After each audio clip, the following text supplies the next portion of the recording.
2017 lalu, saya mendirikan lembaga untuk konsultasi di bidang kewirausahaan. Cita-citanya sederhana, hanya untuk membantu para wirausahawan berkembang setiap harinya.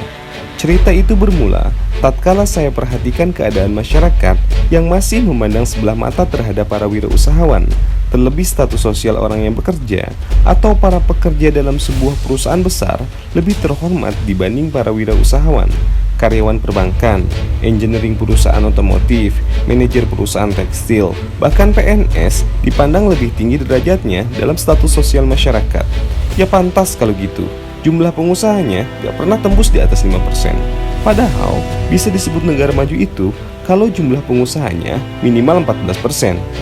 Yang ajaib, menjadi seorang karyawan dalam sebuah perusahaan besar mempunyai value kebanggaan tersendiri bagi para orang tua. Begitupun animo kebanyakan para lulusan akademik, seolah dibentuk untuk segera lulus, lantas berlomba untuk dapat masuk dan menjadi bagian kecil dari sebuah perusahaan besar. Mindset menjadi karyawan atau pekerja dalam sebuah perusahaan sepertinya sudah mendarah daging di negeri kita Indonesia.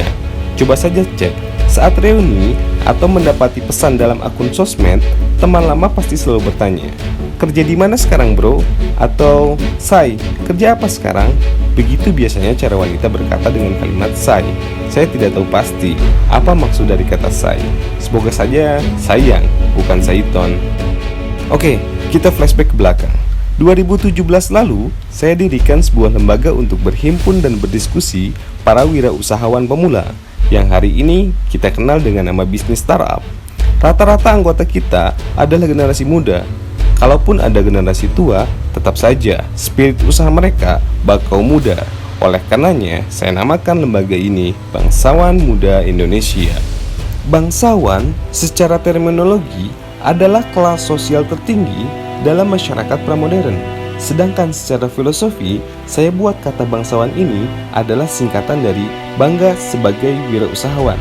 Bangsawan 2017, Bangsawan Muda Indonesia, saya buatkan legalitasnya menjadi salah satu perusahaan yang multi project.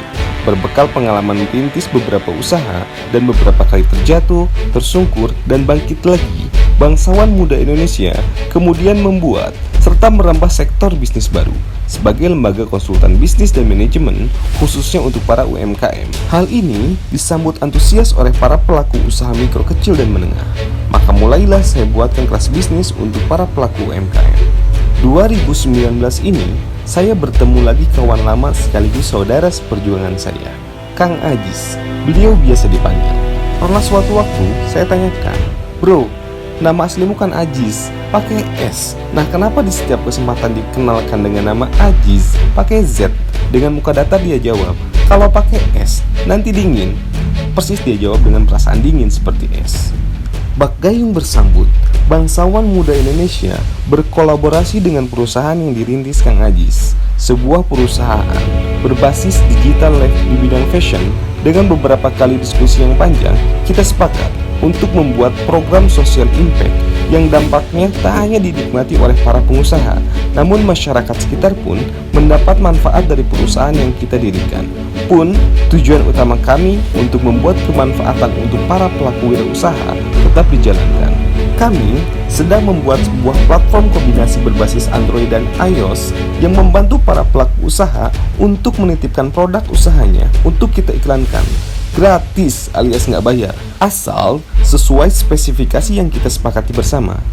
Lalu, kita sedang rancang sebuah komunitas bagi para wirausahawan muda Indonesia untuk berbagi ilmu usahanya dalam aplikasi atau platform berbasis Android dan iOS tersebut. Sudah banyak teman-teman para wirausahawan muda yang akan dan telah bergabung di Bangsawan ini.